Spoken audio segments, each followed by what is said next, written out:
ಇಲ್ಲಿ ನೋಡ್ರಿ ದೇವಿ ದರ್ಶನ ಮಾಡಮಂತ ಬಂದ್ರ ದೇವಿ ಗುಡಿಯಾಗಿನ ಟ್ರೈನ್ ಹೊಂಟವ. ಎಲ್ಲರಿಗೂ ಜೈ ಶ್ರೀರಾಮ್ ರೀ. ನಾವತ್ತಲ್ಲಿ ಬಂದಿದ್ದೆ ಅಂದ್ರೆ ಮಹಾರಾಷ್ಟ್ರದಾಗಿದ್ದಂಥ ನಂದೂರಿ ಊರಿಗೆ ಬಂದಿದ್ದೇವ್ರಿ. ಇಲ್ಲಿ ಸಪ್ತಶೃಂಗಿ ಮಾತಾ ದೇವಸ್ಥಾನ ಅದ ರೀ. ಈ ದೇವಸ್ಥಾನ 7 ಬೆಟ್ಟಗಳಿಂದ ಸುತ್ತುವರೆದದ್ರಿ. ಇದು ಪುರಾಣದಲ್ಲಿ ಹೇಳುವ ಪ್ರಕಾರ ಪ್ರಸಿದ್ಧವಾದ ಜಾಗೃತ ಸ್ಥಳ ಇದು ರೀ. ಈ ಸಪ್ತಶೃಂಗಿ ದೇವಿ ಮಹಿಷಾಸುರನನ್ನು ಸಂಹರಿಸಿದ ನಂತರ ಈ ಬೆಟ್ಟದ ಮೇಲೆ ನೆಲೆಸುತ್ತಾಳ್ರಿ ಎಂಬ ಪ್ರತೀತಿ ಕೂಡ ಇದೆ ರೀ. ಈ ದೇವಾಲಯವು 51 ಶಕ್ತಿಪೀಠಗಳಲ್ಲಿ ಒಂದೆಂದು ಪರಿಗಣಿಸಲ್ಪಟ್ಟಿದೆ ರೀ. ದೇವಿ ಇಲ್ಲಿ ಸ್ವಯಂಭೂ ಮೂರ್ತಿಯಾಗಿ 18 ಕೈಗಳನ್ನು ಹೊಂದಿದ್ದಾಳ್ರಿ.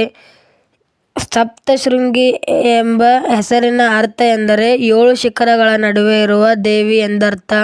ಪೌರಾಣಿಕ ಹಿನ್ನೆಲೆಯ ಪ್ರಕಾರ ದೇವಿಯು ಮಹಿಷಾಸುರನನ್ನು ವಧಿಸಿದ ನಂತರ ಈ ಸ್ಥಳದಲ್ಲಿ ನೆಲೆಸಲು ನಿರ್ಧರಿಸಿದಳು. ಅವಳು ದೇವತೆಗಳಿಗಾಗಿ ಶಕ್ತಿಯನ್ನು ಹೊಂದಿದ್ದಾಳೆ ಎಂದು ನಂಬಲಾಗಿದೆ.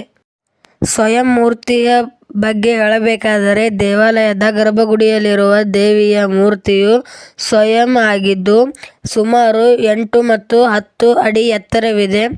ಅಷ್ಟಾದಶಭುಜ ದೇವಿಯ ಬಗ್ಗೆ ಹೇಳಬೇಕಾದರೆ ಈ ದೇವಿಯು 18 ಕೈಗಳನ್ನು ಹೊಂದಿದ್ದು ಪ್ರತಿಯೊಂದು ಕೈಯಲ್ಲೂ ಶಸ್ತ್ರಾಸ್ತ್ರಗಳನ್ನು ಹಿಡಿದುಕೊಂಡಿದ್ದಾಳೆ. ಇದು ದೇವಿಯ ಶಕ್ತಿ ಮತ್ತು ರಕ್ಷಣೆಯ ಸಂಕೇತವಾಗಿದೆ. ಪ್ರಮುಖ ಶಕ್ತಿ ಪೀಠಗಳ ಬಗ್ಗೆ ಹೇಳಬೇಕಾದರೆ ಸಪ್ತಶೃಂಗಿಯು ಹಿಂದೂ ಧರ್ಮದ ಶಕ್ತಿ ಪೂಜೆಯಲ್ಲಿ ಅತಿ ಮುಖ್ಯವಾದ 51 ಶಕ್ತಿ ಪೀಠಗಳಲ್ಲಿ ಒಂದಾಗಿದೆ.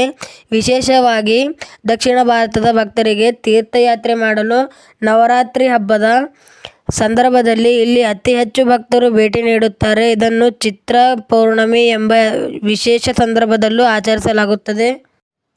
ಇದು ಮಹಾರಾಷ್ಟ್ರದ ನಾಸಿಕ್ ಬಳಿ ಇರುವ ಈ ಸ್ಥಳವು ಭಕ್ತರಿಗೆ ದೈವಿಕ ಶಕ್ತಿ ಮತ್ತು ಶಾಂತಿಯನ್ನು ನೀಡುವ ತಾಣವಾಗಿದೆ. ಇದನ್ನು ಹೇಳುತ್ತಾ ಇವತ್ತಿನ ನನ್ನ ವ್ಲಾಗನ್ನು ಮುಗಿಸುತ್ತೇನೆ.